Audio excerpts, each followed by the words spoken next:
በስመ አብ ወወልድ ወመንፈስ ቅዱስ አሐዱ አምላክ። በስመ አብ ወወልድ ወመንፈስ ቅዱስ አሐዱ አምላክ። በስመ አብ ወወልድ ወመንፈስ ቅዱስ አሐዱ አምላክ አሜን። ክቡር አባታችን ታላቁ ሊቀ ጉባኤ ቆሞስ መምህር አባ ሰላማ መለሰ የዚህ ታሪካዊ ቤተ መቅደስ ዋና አስተዳዳሪ፣ ክቡር መምህራችን ሊቀ ስዩማን መምህር እንየው ይሁን የዚሁ ደብር ዋና ጸሐፊ፣ ክቡር አባታችን የስብከተ ወንጌል ዋና ኃላፊው፣ ሊቃውንተ ቤተ ክርስቲያን ያሬዳውያን መምህራን፣ አበው መነኮሳት፣ አባቶች ካህናት፣ ወንድሞች ዲያቆናት፣ ወጣት የሰንበት ትምህርት ቤት ደቀ መዛሙርት ወንድሞችና እህቶች በዚህ በቅድስናው ስፍራ በፍቅር ለክብር ተጠርታችሁ እግዚአብሔርን ደጅ እየጠናችሁ ያላችሁ፣ እግዚአብሔርን የምትወዱ አምላካችን እግዚአብሔር የሚወዳችሁ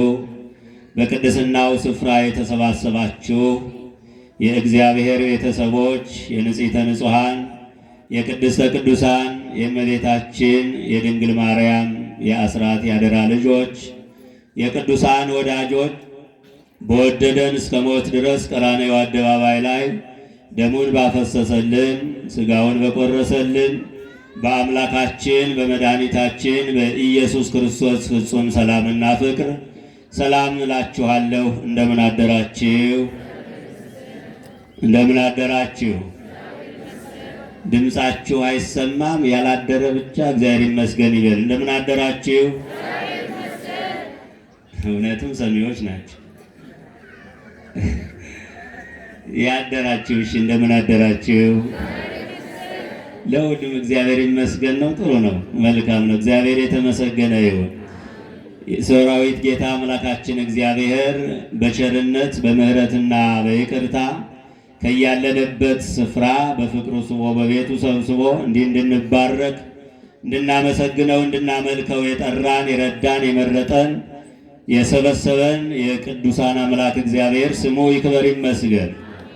እናታችን ንጽሕተ ንጹሐን ቅድስተ ቅዱሳን ድንግል ማርያም ስሟ ይክበር ይመስገን።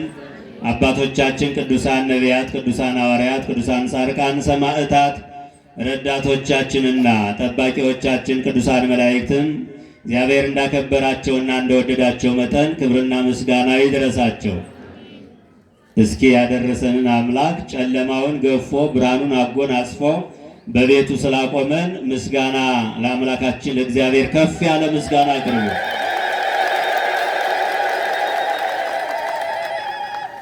እንደ እግዚአብሔር መልካም ፈቃድ ውስን የሆኑ ደቂቃዎችን ከኔ ጋር እንቆያለን። እግዚአብሔር ያስተምረናል፣ ይመክረናል።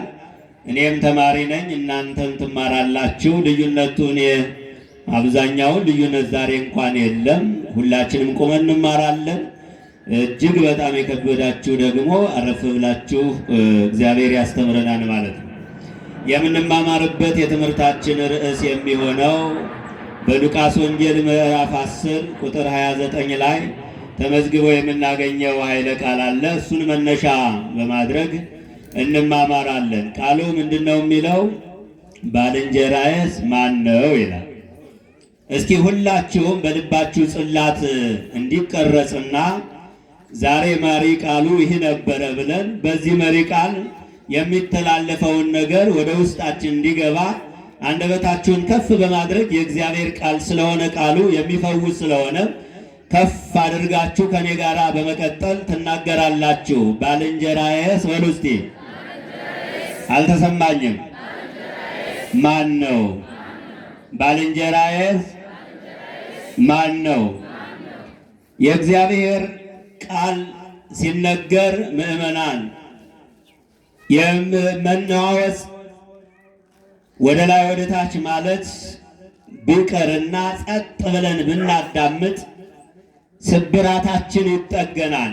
ያጣነውን እናገኘዋለን፣ በቀኙ እንቆማለን፣ እንባረካለንና በተረጋጋ ሁኔታ ሆነን እግዚአብሔርን ረዳትና አጋዥ በማድረግ እንማማራለን። ይህን ቃል የተናገረው አንድ ከጸሐፍት ፈሪሳውያን መካከል ሕግ አዋቂ የሆነ ሰው ነው። እንግዲህ ወደ ጌታችን ወደ አምላካችን ወደ መድኃኒታችን ወደ ኢየሱስ ክርስቶስ መጥቶ ያቀረበው ጥያቄ ነው። ይሄ ሁለተኛው ጥያቄ ነው። የመጀመሪያው ጥያቄ ምን የሚል ነበረ? የሉቃስ ወንጌል ምዕራፍ 10 ቁጥር 25 ላይ መምህር ሆይ የዘላለምን ሕይወት እንድወርስ ምን ላድርግ የሚል ነው።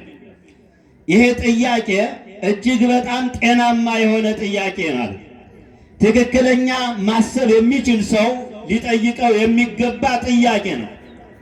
ነገር ግን የጥያቄው ዓላማ ትክክል አይደለም።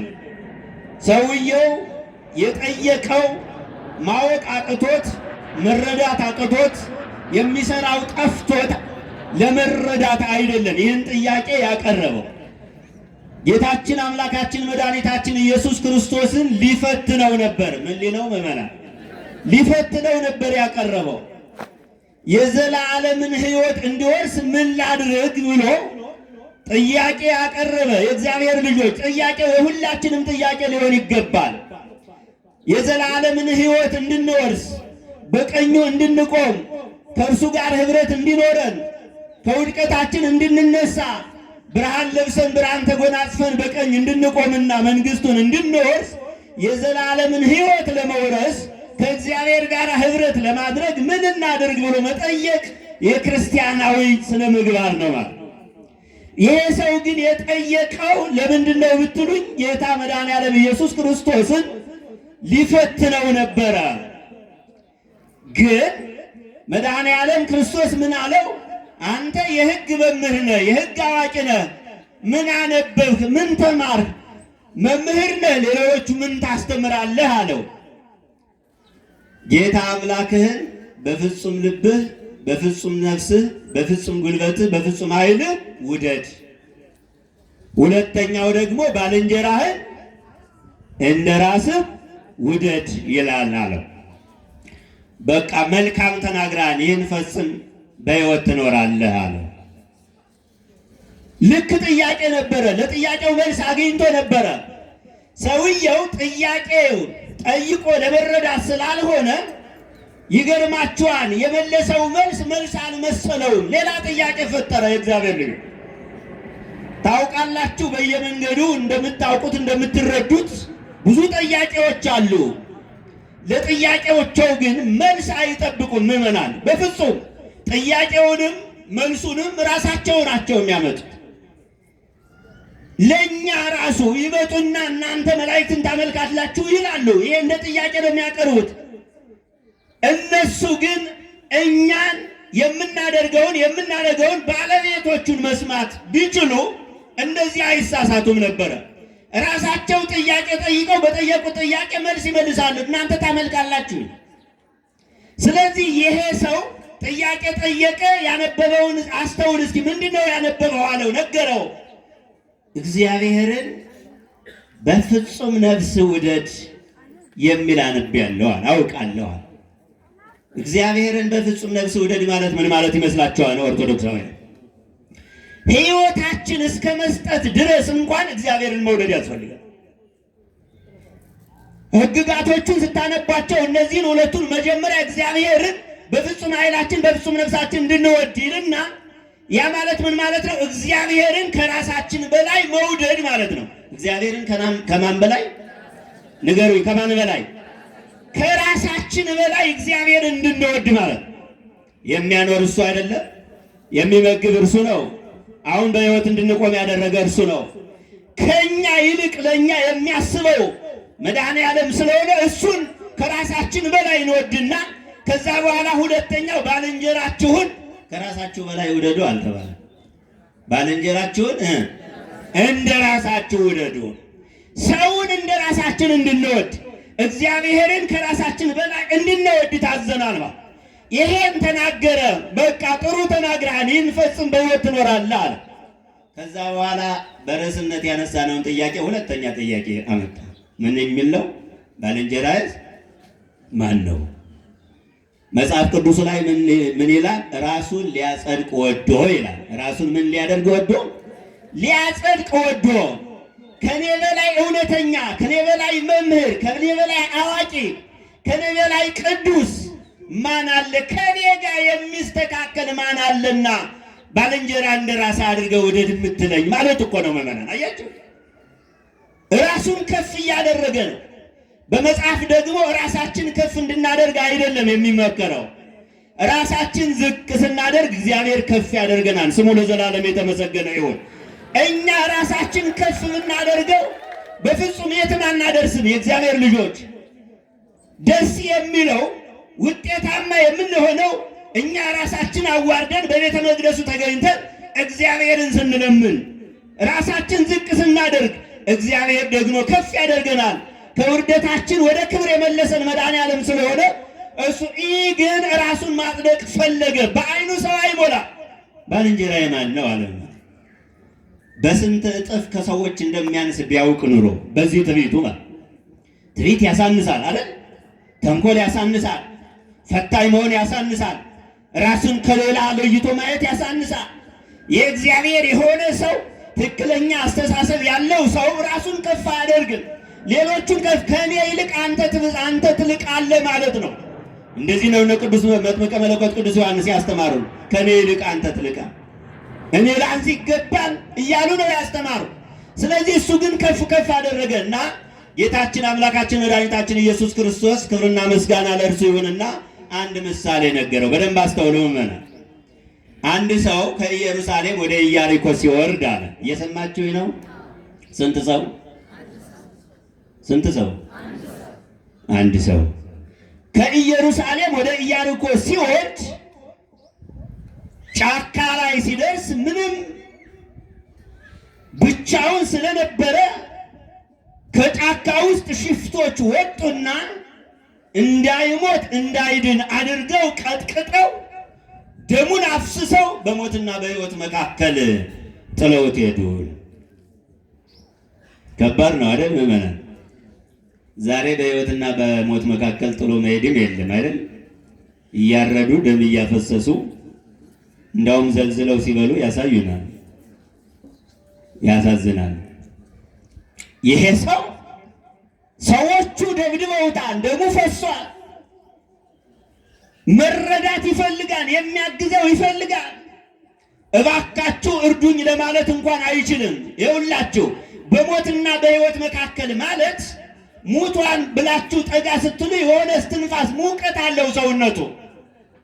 ይሄማ ደግሞ አለ በሕይወት አለ ስትሉ ደግሞ አይንቀሳቀስም። በሞትና በሕይወት መካከል ማለት በጣም ከባድ ነው። እግዚአብሔር ልዩ በዚህ ውስጥ እያለ በዚህ መከራ ውስጥ እያለ አንድ ካህን መጣ። ተመለከተው፣ ደሙ ፈሷል፣ ሰውየው ቆስሏል። በሕይወትና በሞት መካከል ነው፣ ግን ገለል ብሎ ሄደ ካህኑ። ምን አይነት ጨካኝ ካህን ነው እያላችሁ እንዳይሆን ሌላዊ መጣ፣ አየው፣ ተመለከተው፣ ደሙ ፈሷል። አሁንም አላገዘውም፣ አልረዳውም፣ ገለል ብሎ ጥሎት ሄደ። ሶስተኛ አንድ ሳምራዊ መጣ። ይኸውላችሁ ይሄን የሚነግረው ጌታችን መድኃኒታችን ኢየሱስ ክርስቶስ ራሱን ሊያጸድቅ ወዶ ባልንጀራዬ ማን ነው ላለው ሰው ባልንጀራ ምን አይነት እንደሆነ እየነገረው ነው። ወዳጅ ምን አይነት እንደሆነ እየነገረው ነው። ወዳጅ ራሱን አሳልፎ የሚሰጥ ነው። ምዕመናን ወዳጅ የተራበ የሚያበላ ነው። ወዳጅ ስትወርቁ የሚደግፋችሁ ነው፣ የሚገፈትራችሁ አይደለም። ስለዚህ ወዳጅ ምን አይነት እንደሆነ ሊነግረው ሲፈልግ ነው። አሁን የሳምራዊ ተመለከተው፣ እንደሌሎቹ አልፎት መሄድ አልፈለገም። ምዕመናን ተጠጋው፣ አየው፣ በሞትና በሕይወት መካከል ነው፣ እስትንፋስ አለው። ይሄማ በሕይወት አለ አለና ቀና አድርጎ የሚፈሰውን ደም ጠርጎ አቁሞ የቁስል መድኃኒት የሚሆኑትን የወይራ ዘይት ያሉትን በሙሉ ከቁስሉ ላይ አድርጎ አስሮ ከወደቀበት አንስቶ በአህያው ላይ አስቀምጦ አካባቢ ወዳለው የእንግዳ ማረፊያ መንደር ይዞት ሄደ። ጥሩ ሰው አይደል ምዕመናን? እናንተ የወደቀ ታነሳላችሁ፣ የቆሰለ ታክማላችሁ፣ የተራበ ታበላላችሁ። ምን ያክል ነው የምንተዛዘነው? አረ የባስ ደግሞ አሻራዬ ሊገኝ ይችላል ብለን ጥለን አንሄድም። በጣም ከባድ ነው እኮ ይሄ። ሳምራዊ ግን እጅግ በጣም ርኅሩህ ነው። ጥሎት ሊሄድ አልፈለገም። ይገርማችኋል፣ ነጋዴ ነው፣ ወደ ንግድ ቦታ እየሄደ ነው። አንድ ቀን አይደለም የአንድ ሰዓት ኪሳራ በጣም ብዙ ነው። እሱ ግን የሄድበት ከነበረው ቦታ ቀረ። ቁስለኛውን አበሰ፣ ደሙን ጠረገ፣ ቁስሉን አከመ፣ ተሸክሞ ወደ መንደር አስገብቶ አብሮት አደረ። ከሚሄድበት መንገድ ቀርቶ በጣም ይገርማል። የእግዚአብሔር ልጆች ሰው መሆን ያለበት እንዲህ ነው። ሰው የሆነ ሰው የሚያደርገው እንደዚህ ነው። ከዛ በኋላ አደረ። ትንሽ ያላለው ማነጋገር ጀመረ። በል እንግዲህ ተመልሼ አያለሁ፣ በርታ፣ ጠንክር፣ ከመሄድበት ደርሼ ልምጣ ብሎ እሱን ካረጋጋ በኋላ የቤቱን ባለቤት 2 ዲናር ሰጠውና ይሄው እስካሁን ላለው እንካ፣ ላደርነበት፣ ወደፊት ደግሞ ለሚያድርበት ለሚበላው ወጭ ካለ ከዚህ ባለ ስመጣ መልሼ የሚያስፈልገውን አድርግለት፣ እኔ እከፍላለሁ አለ። አይደለም አያውቀውም እኮ ታውቃላችሁ። ዘመዱ አይደለም፣ ጓደኛው አይደለም፣ ሰው ነው። ሰው ስለሆነ ብቻ ሰው ክቡር አይደለም። ችግሩ እኮ አሁን እኛ ክብራችን ጥለን ነው። ሰብእሰን ዘክቡር ውእቱ ኢያእመረ ወኮነ ከመ እንስሳ ዘአልቦሙ ልብ ወተመሰሎሙ ይላል። ሰው ክቡር ሳለ አላወቀም። ልብ እንደሌላቸው አእምሮ እንደተነሳቸው የሚበሉትን እሳር እንጂ ፊት ለፊት ያለውን ገደል እንደማያውቁት እንስሳ መሰለዋል። ምን አለ? አረ ከዛም አልፎ አውሬ ሆኗል ሰው። እንስሳ እኮ እናንተ የሚበላውን ይፈልጋል። ከዛ በኋላ እናንተ እንደፈለጋችሁት አርዳችሁ ብትበሉት፣ ጠምዳችሁ ብታርሱት ምን ችግር አለበት? እንስሳ የተሻለ ነው አይደል? ሰው አውሬ ሆኗል። አውሬ ከአውሬ እንኳን አውሬን አይበላም። በጣም ከባድ ነው። ቆም ብለን ካላሰብን በስተቀር ምዕመናን፣ የመጣንበትን ካልተረዳን በስተቀር ክብራችን ምን ያክል ነው? ከፍጥረታት ሁሉ እኮ የፍጥረት ጉልላት የተባለው ሰው እኮ ነው። የእግዚአብሔርን መልክ ይዞ የተፈጠረው ሰው ብቻ ነው። መላእክት በእግዚአብሔር ተፈጥረዋል፣ የእግዚአብሔርን መልክ ይዘው ግን አልተፈጠሩም። ሰው በእግዚአብሔር ተፈጠረ፣ የእግዚአብሔርን መልክ በአምሳሉ በአርአያው ተፈጠረ። ግን ስራችን እግዚአብሔርን አይመስልም ምዕመናን። ስለዚህ የእግዚአብሔርን መልክ የያዘ የእግዚአብሔርን ስራ መስራት አለበት። እንዲህ አይነት ደግ ርኅሩህ የሆነ ምሕረት የሚያውቅ አዛኝ የሆነ ሰው ይሄን ምስኪን ከወደቀበት አነሳና የሚያስፈልገውን አድርጎ ወደ ፈለገበት ሄደ ማለት። የእግዚአብሔር ልጆች ያ የወደቀው የሰው ልጅ ነው። ማን ነው? ንገሩኝ ሁላችሁም። አዳም ነው የወደቀው። የቆሰለው አዳም፣ ደሙ የፈሰሰው አዳም ነው። በእግረ አጋንንት ተረግጧል። ምዕመና ከእግዚአብሔር ሕግና ትእዛዝ ወጥቷል። ለ7 ዓመት በገነት በተድላ በደስታ ሲኖር ምንም ነገር ሳይጎድልበት እግዚአብሔር በገነት ያለውን በሙሉ ፈቅጄልሃለሁ፣ ከአንዷ ክፉንና በጎውን ከምታስለየው ከዚህ ከዕፀ በለሱ ቀጥፎ እንዳትበላ፣ በበላህ ጊዜ ግን ሞትን ትሞታለህ። ይህን ቃል ጠበቀ። ለ7 ዓመት የብርሃን ልብስ ለብሶ የምድር ሁሉ ገዥ ሆኖ ዛሬ የሚያስፈሩን አጥንታችን የሚሰብሩ በመርዛቸው የሚነድፉን በሙሉ ከእባብ ጭምር እንኳን ሳይቀር በአዳምና በሔዋን እግር ስር ሂደው ይንበረከኩ ነበር። ታውቃላችሁ? አንበሳ ከአዳም እግር ስር ተንበርክኮ እነሆ ወፈርኩ፣ ሰባው፣ የፈለከውን አድርግ፣ አይ ምን አደርጋለሁ አንበሳ ብያለሁ ብሎ ስም እየሰጠ ይሸኛቸዋል አዳም። የሰው ክብር የዚህን ያክል ነበረ። ፍጥረት ሁሉ የሚንበረከክለት፣ መላእክት ሁሉ የሚረጋሉ፣ የሚታዘዙለት፣ የሚራዱት እኮ ነው የሰው ልጅ። ምዕመናን እስኪ እንዳው ክብራችን ተመልከቱት። ምድር ለማን ነው የተዘረጋው? ንገሩኝ፣ መልሱ እናንተ ለኛ። ምድር ለማን ነው የተዘረጋው? ሰማይ ለማን ነው የተዘረጋው? እጽዋቱ፣ አዝሪቱ፣ አትክልቱ ይሄ ሁሉ ለማን ነው? ለሰው እኮ ነው። እግዚአብሔር ልጆች፣ ሰማይ ላይ ያለችው ፀሐይ ለማን ነው የምታገለግለው? ለሰው። እንስሳዎቹ ለማን ነው የሚያገለግሉት? ለኛ፣ እንደፈለግን እንድናደርግ ማለት ነው። ይህን ሁሉ አደረገ። ገና ከመፈጠራችን በፊት ከእሁድ እስከ ዓርብ 3 ሰዓት በሙሉ ለሰው የሚያስፈልገውን በእነዚህ ቀናት ፈጥሮ መጨረሻ ላይ ትልቁን እንግዳ የሰው ልጅ በክብር ፈጠረ። መድኃኒዓለም ስሙ ይክበር ይመስገን። ኧረ አመስግኑት። ያከበረን የሁላችን አምላክ። ስለዚህ እንደዚህ ከብሮ ሳለ የሰው ልጅ በራሱ ተዋረደ። ከ7 ዓመት በኋላ ሕግ ለወጠ። የእግዚአብሔርን ሕግና ትእዛዝ ረሳ። የዲያብሎስን ድምፅ ሰማ። ወንጌል ለወጠ። አሁን ወንጌል የሚለውጡ ሰዎች መጥተዋል። ቋንቋ የሚቀይሩ ሰዎች መጥተዋል። ምመና እውነተኛውን ወንጌል የሚያጣምሙ ሰዎች መጥተዋል። የቀደመችዋን ይዛችሁ ካልሄዳችሁ በስተቀር መውደቃችሁ እንደሆነ አይቀርም። ስለዚህ ወደቀ። የወደቀው አዳም ነው። ይኸውላችሁ ካህኑ አይቶ ገለል ብሎ ሄደ የተባለው እነ መልከጼዴቅ መጡ። ዝም ብለው ገለል ብሎ አይደለም የሄዱ፣ መስዋዕት አቀረቡ። ግን ደግሞ ምንም ዋጋ የለው። ሌዋውያን መጡ። እስከ እነ ቀያፋ ያሉት በሙሉ የላም የጊደር የወይፈን የእንስሳት ደም አፈሰሱ መስዋዕት። ምንም ግን ከበሽታችን አልተፈወስንም። የ5500 ዘመን በጨለማ ውስጥ ሰው ተዋጠ። እንደወደቀ ነው። የሚያክመው አልተገኘም፣ የሚያነሳው አልተገኘም፣ ደሙን የሚጠርግለት አልተገኘም፣ የሚያረጋጋው አልተገኘም። የሰው ልጅ በእግረ አጋንንት እየተረገጠ ነው፣ ወድቆ። ሳምራዊ የተባለው የድንግል ማርያም ልጅ መድኃኒዓለም ኢየሱስ ክርስቶስ መጣ ከሰማይ ወደ ምድር። አመስግኑት። ክብርና ምስጋና ለመድኃኒዓለም። አያችሁ፣ ከውድቀታችን ሊያነሳን እሱ ከሰማይ ወደ ምድር መጣ። ኃያል ወልድ ፍቅር ሳበው።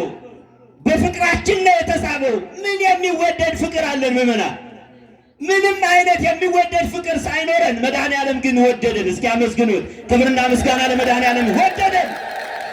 ስለዚህ የወደደን አምላክ መጣና እሱ ሙቶ እኛ በሕይወት እንድንኖር አለን።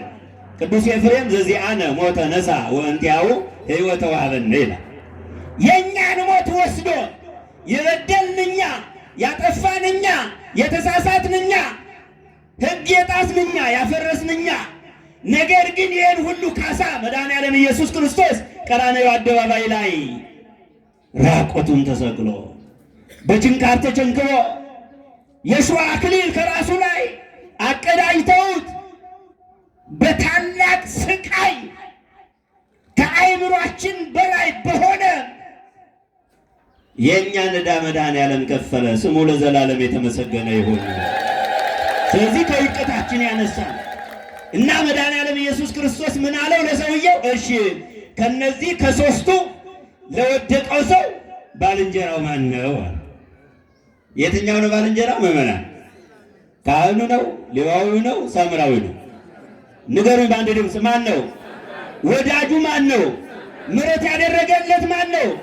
ማን ነው ባልንጀራው አለው። ምሕረት ያደረገለት ነው አለ። አንተም እንደዛው አድርግ። መጀመሪያ ሕግ ፈጽም በሕይወት ትኖራለህ አለ።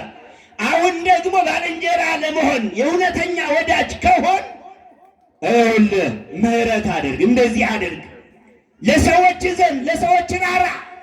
የሰዎችን እድገት ከፍታ እንጂ የሰዎችን ውድቀት አትፈልግ። እውነተኛ ወዳጅ ማለት ነው ምዕመናን። እስኪ እናንተ በየመስሪያ ቤታቸው በየጎረቤታችሁ ባልንጀራችሁ ማን ነው? ከማን ጋር ነው የምትበሉት? ከማን ጋር ነው የምትጠጡት? ከማን ጋር ነው የምትወጡት የምትወርዱት? እውነተኛ ባልንጀራ አለ ወይ? እውነተኛ ጓደኛ አለ ወይ? እውነተኛ ወዳጅ አለ ወይ? እውነተኛ ወዳጅ መድኃኒዓለም ኢየሱስ ክርስቶስ ነው። ስሙ ይክበር ይመስገን። እሱ ወዳጃችን ነው። አንድ የአገር ገዥ ንጉሥ ነው አሉ። ከጎረቤቱ አገር ጋር ተጣላ። የሰማችሁኝ ነው? የሰማችሁኝ ነው አይደል? ዝም ስትሉ ግን ያላችሁ አይመስለኝም። እስኪ አመስግኑት እግዚአብሔር። መድኃኒዓለም እንዲህ እኮ ነው ያደረገው። የተሳሳትነው እኛ፣ ከዲያብሎስ ጋር ህብረት ያደረግነው እኛ። መድኃኔዓለም ኢየሱስ ክርስቶስ ደግሞ ያን ሕግ ከፈጸመ የሰው ልጅ እንደሚሞት ተናግሯል። ስለዚህ ምንም ጥቅም ስለሌለው የሰው ልጅ ሞት ራሱ መድኃኔዓለም የእኛን ዋጋ ለመክፈል መጣና ተገረፈ። እንዳውም በስርዓቱ አርባ ግርፋት አይደለም እመና። በሕጉ የሚገረፍ ሰው አይሰቀልም፣ የሚሰቀል ሰው አይገረፍም። ግን ሊያስገርፍ የሚችል ስራ የበደለ ሰው አለ፣ ሊያሰቅል የሚችል ስራ የሰራ ሰው አለ። የሁሉንም ዋጋ መድኃኔዓለም ኢየሱስ ክርስቶስ 666 ጊዜ ተገረፈ። ያሳዝናል። ከዛ በኋላ ራቁቱን ቀራንዮ አደባባይ ላይ ሰቀሉት። የቻሉትን አድርገው ወደ መቃብር አወረዱት። ነገር ግን እሱ በታላቅ ኃይልና ስልጣን ሞትን ድል አድርጎ ተነሳ። እልል ብላችሁ እግዚአብሔርን አመስግኑ። ሞትን ድል አድርጎ ተነሳ። ለዚህ ነው ሰላምታችን የሆነው ክርስቶስ ተንሥአ እሙታን በዐቢይ ኃይል ወሥልጣን ማለት ክርስቶስ በታላቅ ኃይልና ስልጣን ተነሳ ማለት። ይኸውላችሁ ክርስቶስ እንዲህ ዋጋ የከፈለው መድኃኔዓለም በታላቅ ኃይልና ስልጣን እውነተኛው ወዳጅ፣ እውነተኛው አጋዥ፣ እውነተኛው መሪ፣ እውነተኛው ዘመድ መድኃኔዓለም ኢየሱስ ክርስቶስ ዋጋ ከከፈለ በኋላ ግን ሞት ይዞ ሊያስቀረው አልቻለም። በታላቅ ኃይልና ስልጣን ሞትን ድል አድርጎ ተነሳ። ብዙ አይነት ትንሣኤዎች አሉ ምዕመናን፣ ብዙ አይነት በቀላሉ እንደው ወደ 5 አይነት ትንሣኤ ብነግራችሁ፣ የመጀመሪያው ትንሣኤ የተአምር ትንሣኤ ይባላል። ቶሎ ቶሎ ብዬ ልጨርስ። የመጀመሪያው ትንሣኤ የምን ትንሣኤ ንገሩ ሁላችሁም በማርያም። የመጀመሪያው ትንሣኤ የተአምር ትንሣኤ ይባላል። ይሄ የተአምር ትንሣኤ የሚባለው አስነሻለሁ ከተነሳ በኋላ መልሶ ደግሞ ይሞታል። አልዓዛርን ኢየሱስ ክርስቶስ አስነሳው። ትንሽ ከቆየ በኋላ መልሶ ሞቷል። ሌሎቹም በስቅለቱ ዕለት ብዙ ከ6600 ዝቅ ከ500 ብቅ የሚሉ ብዙ ሰዎች ተነስተው ከተማዋን ካስተማሩ በኋላ እውነት እንደገለጡ በኋላ በታምራት የተነሱት መልሰው ሞተዋል። የተአምራት ትንሣኤ የሚባለው ይሄ ነው። ሁለት ነገር ያለው ነው። አስነሻለሁ፣ ሞት አለበት። ሁለተኛው ትንሣኤ የድንግል ማርያም ትንሣኤ ነው። የማን ትንሣኤ አልኋችሁ? የድንግል ማርያም አስነሻ አለባት። አዎ መድኃኔዓለም ኢየሱስ ክርስቶስ በኃይሉ አስነሳት። ስሙ ይክበር ይመስገን። ተነሳች። ሞት ግን የለባትም። እንደና አልዓዛር መልሳ አልሞተችም። በሶስተኛው ቀን እንዳውም በክብር አረገች። አመስግኗት ይችላልና በደንብ አመስግኗት። በደንብ የተለየ ነው። አያችሁ የተአምር ትንሣኤ እንደ የሌሎቹ ተራ ሰዎች የተባሉት ሰዎች በተአምር የሚነሱት ሰዎች መልሶ ሞት ሲኖርባቸው፣ ድንግል ማርያም ግን የለባትም ሞት። አረገች፣ ተነሳች። ከተነሳች በኋላ በክብር አሳረጋት መድኃኔዓለም። ማን ይችላል? እግዚአብሔር የተመሰገነ ይሁን። በክብር አሳረጋት ማለት። አዎ ሶስተኛው ትንሣኤ የጌታ ትንሣኤ ነው። እንደነገረዋችሁ የጌታ ትንሣኤ አስነሽም የለውም፣ መልሶ ሞት የለበትም። አለቀ። የተነሳው በራሱ ኃይልና ስልጣን ነው። ለዚህ ነው ክርስቶስ ተንሥአ እሙታን። ክርስቶስ ከሙታን ተለይቶ በታላቅ ኃይልና ስልጣን ተነሳ። ሰይጣንን አሰረው፣ አዳምን ነፃ አወጣው። ከሰላም ከእንግዲህ ወዲህ ከዛሬ ጀምሮ ሰላም ሆነ አለ። የሰላም አምላክ ሰላሙን አወጀልን። ስሙ ለዘላለም የተመሰገነ። ለእያንዳንዳችሁ ሰላም ይስጠን ማለት። አራተኛው ትንሣኤ ልቦና ነው። ትንሣኤ ልቦና ያለው ነጭ ለብሶ ነጭ ተጎናጽፎ በቀኙ ይቆማል። በመጨረሻ ትንሣኤ ልቦና የሌለው ዋጋ የለው። ሌላኛው ትንሣኤ ዘጉባኤ የሚባለው ነው። ልብ አሉ። ያ ማለት መጨረሻ የሰው ልጅ በሙሉ ይነሳል። አውሬ በላ ውሃ ወሰደው ምን አለው ይነሳል። ይሄ ትንሣኤ ሁለት ነገር የያዘ ነው። ዘለሐሳርና ዘለክብር ነው። ሰዎች ይነሳሉ። ወደ መከራ የሚሄዱ አሉ፣ ወደ ክብር የሚሄዳሉ። በቀኝና በግራ ይቆማሉ። የአባቴ ቡሩካን ኑ ይላቸዋል ወዳጆቹ። በቀኝ እንድንቆም አምላካችን እግዚአብሔር ይርዳን፣ ያግዘን። እውነተኛ ወዳጅ በዚህ መልኩ እኛን መጨረሻችን ምን መሆን እንዳለበት የነበረብንን ዕዳ መጥቶ ከከፈለ በኋላ እንዴት መኖር እንዳለብን፣ ርኅሩህ መሆን እንዳለብን፣ አዛኝ መሆን እንዳለብን፣ ታጋሽ መሆን እንዳለብን ተመሃሩ እምኔ እስመ የዋህ አነ ወትሑት ልቤ ይላል። ከእኔ ተማሩ እኔ የዋህ በልቤም ትሑት ነኝና። ስለዚህ እሱ መምህራችን ነው። መድኃኔዓለም ኢየሱስ ክርስቶስ እውነተኛ ወዳጅ የሆነን ነው። ስለዚህ እውነተኛ ወዳጅ የሚባለው ምሕረት የሚያደርግ ነው፣ ይቅርታ የሚል ነው፣ ሰዎችን የሚወድ ነው፣ የወደቁትን የሚያነሳ ነው። ዛሬ የተሰበሰብንበት ዋናው ትልቁ ዓላማ ይሄ ግዙፍ የሆነ ታላላቅ ተአምራት የሚደረግበት ቤተ መቅደስ ቤተ ክርስቲያን የተመሰረተበት ቀን ነው። እንኳን ደስ አላችሁ ምእመናን። ያው ቤተ ክርስቲያን የመሰረታት መድኃኔዓለም ነው። በደሙ ነው የመሰረታት። አንተ መሰረት ነህ አይደል ያለው። በእምነት ላይ ነው የሚመሰረተው። ቅዱስ ጴጥሮስ ጌታችን መድኃኒታችን ኢየሱስ ክርስቶስ የጠየቀውን ጥያቄ ሲመልስ ሰዎች ማን ይሉኛል ሲል በማቴዎስ ወንጌል ምዕራፍ 16 ቁጥር 13 ጀምሮ አንዱ ኤርምያስ፣ ኤልያስ፣ መጥምቁ ዮሐንስ፣ ሌላው ከነቢያት አንዱ ነው ይሏል ሲል እናንተ ማን ትሉኛላችሁ አላቸው ደቀ መዛሙርቱ። ቅዱስ ጴጥሮስ እጁን አንስቶ አንተ ውእቱ ወልደ እግዚአብሔር ሕያው አለ። አንተ የሕያው እግዚአብሔር ልጅ እግዚአብሔር ወልድ ነህ አለ። እስኪ በሉት አንተ በሉ እስኪ ሁላችሁ የሕያው እግዚአብሔር ልጅ እግዚአብሔር ወልድ ኢየሱስ ክርስቶስ ነህ። አመስግኑት ከፍ አድርጋችሁ። እግዚአብሔር የተመሰገነ ይሁንላችሁ። እግዚአብሔርን አመስግኑ እስኪ በደንብ አመስግኑ ምእመናን፣ በደንብ ከፍ አድርጋችሁ። እግዚአብሔር የተመሰገነ የዚህች ቅድስት ቤተ ክርስቲያን ልጆች ያደረገን አምላካችን እግዚአብሔር ስሙ ይክበር ይመስገን። የድንግል ማርያም ልጅ፣ የአባቶቻችን ጸሎት፣ የቅዱሳን መላእክት ጥበቃ፣ የመድኃኔዓለም ቸርነት አይለየን።